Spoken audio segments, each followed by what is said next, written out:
దేవుని నామానికి స్తోత్రాలు. చాలా తర్వాత మళ్ళా కలుసుకోవడానికి దేవుడిచ్చిన మహాభాగ్యాన్ని బట్టి దేవునికి వందనాలు చెల్లిస్తున్నాను. పాపులను క్షమించే దేవుడు అనే ఒక అంశంను మనం ధ్యానించుకోవడానికి దేవుని ఇచ్చిన కృపను బట్టి దేవునికి స్తోత్రాలు చెల్లిస్తున్నాను. ఇక్కడ చూసినట్లయితే మరి ఈ లోకంలో ప్రజలు ఎలా ఉంటారంటే, మనము ఒక మాట చూసుకున్నట్లయితే ఒక స్త్రీ వ్యభిచారం చేయగా పట్టబడ్డప్పుడు ఆమెను అనేక మంది రాళ్లతో కొట్టి చంపాలని చూస్తుంటారు. అప్పుడు యేసుక్రీస్తు ప్రభువారు అంటారు, మీలో పాపం చేయని వారు మొదట వారి పైన రాయి వేయండి అంటాడు. అంటే ప్రజలు ఎప్పుడైనా కానీ పాపమును మరి ఒక భయంకరమైన దృశ్యంగా చిత్రీకరించి వాళ్ళని చంపాలని చూస్తారు. కానీ దేవుడు ఆ పాపులను క్షమించి మరి వాళ్ళని రక్షించడానికి దేవుడు చూస్తున్నాడు. దేవునికి మానవునికున్న తేడా, యేసు ప్రభులో ఉన్న గొప్ప విషయం ఏంటంటే, మనుషుడేమో పాపం చేసిన వాళ్ళని చంపాలని చూస్తున్నారు. యేసుక్రీస్తు ప్రభువారేమో పాపం చేసిన వ్యక్తిని ప్రేమించి రక్షించాలని చూస్తున్నాడు. మానవునికి దేవునికి ఉన్న ఒక గొప్ప వ్యత్యాసం. ఒకసారి పివి నరసింహారావు గారు ప్రధానమంత్రి ఉన్నప్పుడు ఒక ఆయన అడిగిండట, క్రైస్తవుల మీద మీ ఉద్దేశం ఏంటంటే, మరి దొంగలు, గుండాలు, నరహంతకులు, పోలీసులు కూడా మార్చని వారు ప్రభు దగ్గరికి వచ్చి మారుతున్నారండి. అంత సంతోషమైన విషయం అని చెప్పేసి ఆయన చెప్పిండట. కనుక ఎందుకంటే యేసుక్రీస్తు ప్రభువారు మనుషులు చేసే తప్పులను ఎత్తి చూపుతూ దెప్పి పొడిచే దేవుడు కాదు, గాని ప్రేమించి క్షమించి రక్షించడానికి ఇష్టపడుతున్న దేవుడుగా ఉంటున్నాడు.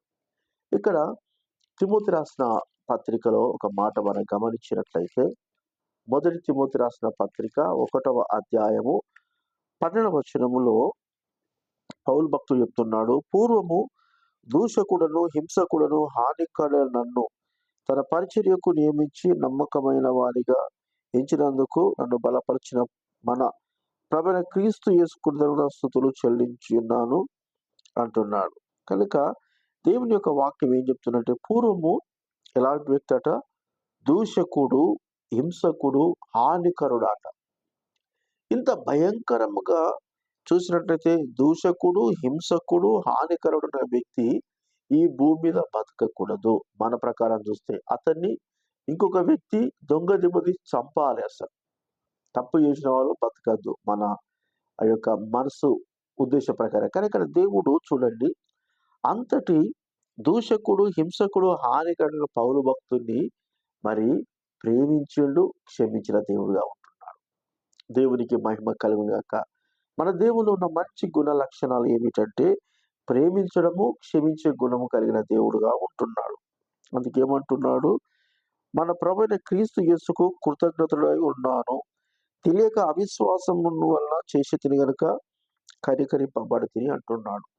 అంటే దేవుడు ఒక మనిషి అతను ఏ విధమైన తప్పు చేసిండు అని తెలుసుకున్నట్టు కూడా దేవుడు చేస్తాడు.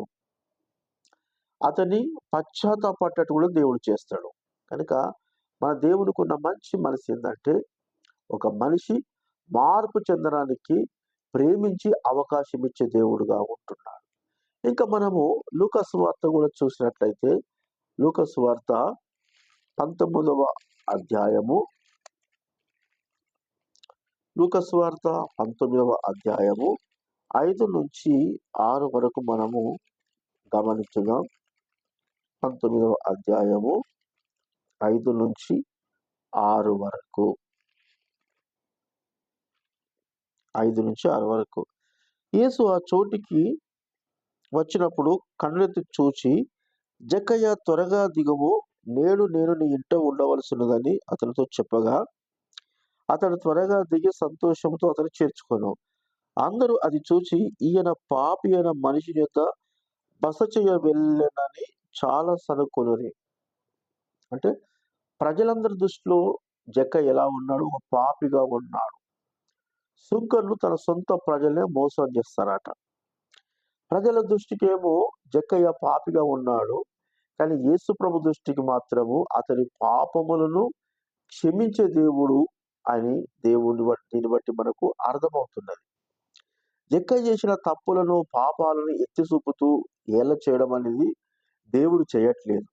ఏం చేస్తున్నాడు? నేను నీ ఇంట ఉండవలసి, అంటే యేసుక్రీస్తు ప్రభువారు ఏ ఇంటికి వెళ్తే ఆ ఇంటిలో ఉన్న పాపాలన్నీ యేసు అడుగు పెడితే బయటికి వెళ్ళిపోతాయి. దేవునికి స్తోత్రాలు. అందుకే దేవుడు మనుషులందరి కొరకు, రాజుల కొరకు, అధికారుల కోసం ఎందుకు ఏమంటుండంటే, ప్రతి ఇంట్లో యేసు ప్రభువారు ఉన్నట్లయితే పాపాలన్నీ బయటికెళ్ళిపోతాయి. వాళ్ళు మనసును మార్చుకుంటారు, వాళ్ళ జీవితాన్ని మార్చుకుంటారు, వాళ్ళ గుణాలు మార్చుకుంటారు. జక్కయ్య కూడా మార్చుకున్నాడు మనసును. ఎప్పుడు యేసు ప్రభువారు ఎప్పుడైతే జక్కయ్య ఇంటికెళ్ళిండో, జక్కయ్య ఇల్లు మొత్తము యేసు ప్రభువారి యొక్క సన్నిధితో నిండుకున్నది. అతని హృదయంలో మార్పు అనేది కలిగింది. అందుకే ఆయన అంటూ, నేను ఎవరి యొద్ద ఏదైనా తీసుకున్నట్టయితే వారికి మరలా 4 అంతలుగా చెల్లిస్తానంటున్నాడు. చూడండి, అంటే యేసుక్రీస్తు ప్రభువారి యొక్క అడుగు అనేది ప్రతి ఇంట్లో పడాలి. అందుకే మనము రాజుల కొరకు, అధికారుల కోసము ప్రార్థన చేయాలి. ఎందుకంటే జక్కయ్య లాంటి ప్రతి ఇంట్లో యేసు ప్రభువారు ఉండాలి. జక్కయ్య చేర్చుకున్నట్టు ప్రతి ఒక్క ఇల్లు యేసు ప్రభువారిని చేర్చుకోవాలని దేవుడు ఇష్టపడుతున్నాడు. కనుక ఈ పాపి అయిన మనిషిని దేవుడు ఏ విధంగా ప్రేమిస్తున్నాడు, క్షమిస్తున్నాడు. కనుక పాపమును మరి ఆ జోలి అనే తీయకుండా దేవుడు చూపించే ప్రేమను చూపిస్తూ అతనితో మరి గడపడానికి దేవుడు ఇష్టపడుతున్నాడు. కానీ ప్రజలు ఏం చేస్తున్నారు? పాపం చేస్తే దూరం కొడతారు, దూరం పెడతారు, దగ్గరికి రాని. దేవునికున్న మనుషులకున్న తేడా. మత్తయి సువార్త 5వ అధ్యాయము 43వ వచనం మనం గమనించినట్లయితే, మత్తయి సువార్త 5వ అధ్యాయము యేసు అంటున్నాడు, నీ పొరుగువారిని ప్రేమించి నీ శత్రువులను ద్వేషించమని చెప్పిన మాట విన్నారు కదా. నేను మీతో చెప్పినమనగా, మీరు పరలోకమందున మీ తండ్రికి కుమారుడై ఉన్నట్లు మీ శత్రువులను ప్రేమించుడి, మిమ్మల్ని హింసించు వారి కొరకు ప్రార్థన చేయడం అంటున్నాడు. దేవునికి స్తోత్రాలు. కనుక దేవుడు చెప్తున్న మాట ఏమిటంటే, మీరు పరలోకమందున్న మీ తండ్రికి కుమారులై ఉన్నట్లు. యోహాను సువార్త చూస్తే ఎందరైతే యేసుక్రీస్తు ప్రభువుని అంగీకరిస్తారో వారందరికీ దేవుని పిల్లవుటకు దేవుడు అనుగ్రహించెను. కనుక ఇప్పుడు మనము ఆయన కుమారులుగా ఉండాలి అంటే, ఆయన ఏ విధంగా శత్రువులను ప్రేమించిండో మనం కూడా శత్రువులను ప్రేమించాలి. యేసు ప్రభు లాంటి మనసును కలిగి మనము జీవించాలి. మిమ్మల్ని హింసించే వారి కొరకు ప్రార్థన చేయడం అంటున్నాడు. కనుక ప్రార్థన అనేది అది ఒక గొప్ప ఆయుధంగా మనం పెట్టుకోవాలి. తప్పకుండా ప్రతి రాజు కొరకు, ప్రతి అధికారి కొరకు మనము ప్రార్థన చేయాలి. ఈ లోకంలో ఉన్న వ్యక్తుల యొక్క ఆయుధాలు ఏమిటి? తుపాకులు కావచ్చు, కత్తులు, తలవార్లు కావచ్చు. కానీ మనకున్న ఆయుధము ప్రార్థన. దేవునికి స్తోత్రాలు. కనుక మరి ప్రార్థన ఎప్పుడైతే చేస్తామో శత్రువులు అనేది మనకు ఎవరు మన దృష్టిలో ఉండరు. వాళ్ళు మన శత్రువులు చూసినా కానీ మనము ఎప్పుడైతే ప్రార్థన చేస్తామో, మరి జక్కయ్యను దర్శించిన దేవుడు ఆ ప్రకారంగా మన ప్రార్థన వాళ్ళని దర్శించినప్పుడు వాళ్ళు కూడా గొప్ప మార్పు పొందుతారు. అదేవిధంగా లూకాసు సువార్త 22వ అధ్యాయము 48వ వచనాన్ని మనం చూద్దాం. లూకాసు సువార్త 22వ అధ్యాయము 48వ వచనము. యేసు, యూదా, నువ్వు ముద్దు పెట్టుకుని మనుషులను అప్పగించున్నావా అని వానితో అనగా, అంటే యూదా ఏం చేస్తున్నాడు? యేసు ప్రభుతోటి తిరిగిండు, 5 రొట్టెల నుండి చేపలు అనుభవించిండు, స్వస్థతలు చేస్తున్న కాడ ఉన్నాడు. అన్ని రకాల యేసు ప్రభును అనుసరించి బాగున్న వ్యక్తి ఈరోజు ఏం చేస్తున్నట? ముద్దు పెట్టి యేసు ప్రభువాను అప్పగిస్తున్న సంగతి యేసుక్రీస్తు ప్రభువారే స్వయాన చెబుతున్నాడు. అయినను నన్ను అప్పగిస్తామని చెప్పేసి అక్కడ దేవుడు వెళ్ళి చేయాలి. అతని కొట్టలని అతని ప్రేమిస్తున్నాడు, క్షమిస్తున్నాడు. దేవునికి స్తోత్రాలు. కనుక యేసు ప్రభువారు ఎంత క్రూరుడైనా, ఎంత చెడ్డవా వ్యక్తినైనా కానీ ప్రేమించి క్షమించే దేవుడుగా ఉంటున్నాడు. అందుకే మీ శత్రువులను ప్రేమించుడి అంటున్నాడు. కనుక యూదా చేస్తున్న తప్పును బట్టి యూదను అప్పటికప్పుడు శిక్షించాలి. కానీ దేవుడు ఏం చేస్తున్నాడు? యూదాను ఇంకను అతని తప్పు చేస్తున్నాడు, తప్పులు ఉన్నా కానీ యేసు ప్రభు మాత్రం అతనిలో ఉన్న మంచితనాన్ని చూపిస్తున్నాడు, అతను ప్రేమిస్తున్నాడు. అది దేవునికి ఉన్న గొప్పతనము. 61వ వచనం కూడా మనం గమనించినట్లయితే, 61వ వచనములో, అప్పుడు ప్రభు తిరిగి పేతురు వైపు చూసిన గనుక పేతురు, నేడు కోడి కూయక మునుపు నువ్వు ముమ్మారు నన్ను ఎరగవద్దు అని ప్రభు అతనితో చెప్పిన మాట జ్ఞాపకం చేసుకోండి. పేతురు విషయంలో చూసినట్లయితే, నీతో చెరసాలకు వచ్చుకని సిద్ధమన్నాడు. కానీ యేసు ప్రభు ఏమన్నాడు?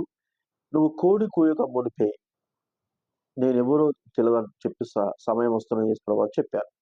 అట్లనే ఇక్కడ చూసినట్లయితే యేసుక్రీస్తు ప్రభువారి యొక్క మరి ఆ సమయములో ప్రభు పేతురు వైపు చూచెను గనుక పేతురు నేను కోడి కూయక మునుపు అంటే దేవుడు ఏ విధంగా అయితే చెప్పిండో ఆ విధంగానే పేతురు గూడా యేసు ప్రభువారు ఎవరో నాకు తెలవని చెప్పేసి 3 సార్లు అబద్ధం ఆడాడు.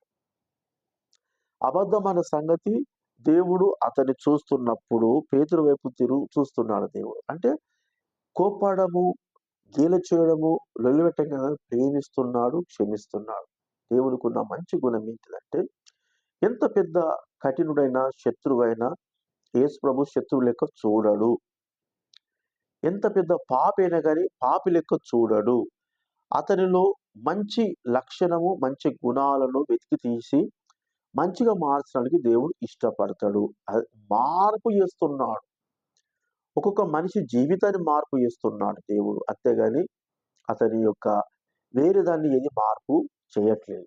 కనుక అందరూ మంచిగుండాలని చెప్పేసి కోరుకుంటున్న ఈ సమాజము కూడా మరి ఒక దొంగలు, గుండగాలు మారుతున్నారు. ఇక్కడ చూసినట్టయితే హానికరుడైన పౌలు మారిండు. వ్యభిచారము ఆ యొక్క సమరయ స్త్రీ వ్యభిచారం చేత పట్టుబడ్డ స్త్రీ మారింది. ఇంత గొప్పగా మార్పు అనేది యేసు ప్రభులో ఉంటున్నప్పుడు మనకచ్చే నష్టం కూడా ఏం లేదు కనుక మనము విమర్శించకుండా సర్వజన సుఖినం అందరూ సుఖంగా శాంతిగా ఉండాలనే మనసుతోటి మరి మనం అందరము మనుషులందరి కొరకు రాజుల కొరకు ప్రార్థన చేద్దాం. దేవుడి శత్రులను ప్రేమించి మనక అందరి కొరకు మనం ప్రార్థన చేద్దాం. వారి యొక్క క్షేమం కొరకు, వారి యొక్క మరి మంచి పరిపాలన కొరకు కూడా మనం ప్రార్థన చేద్దాం. ఎందుకంటే జక్కయ్య చూసినట్లయితే మరి అతను ఒక్క నిమిషంలో మారిపోయిండు. జక్కయ్య ఎప్పుడు మారిండో ఆ ఇంట్లో ఉన్న పాపమంతా, శాపమంతా తొలగిపోయింది. అతని దేవునికి ఇచ్చే విషయంలో ముందడుగేస్తున్నాడు. కనుక రాజులుగా ఉంటున్న ప్రతి ఒక్కరి ఇంట్లలో కూడా యేసు ప్రభువారు ఉన్నట్లయితే వాళ్ళ జీవితాలు కూడా మారుతాయి. కనుక మనకు శత్రులు ఎవరు లేరు. మనందరి కొరకు ప్రార్థన చేద్దాం. కొద్ది మాటలు ప్రభు దీవించును గాక. ఆమేన్.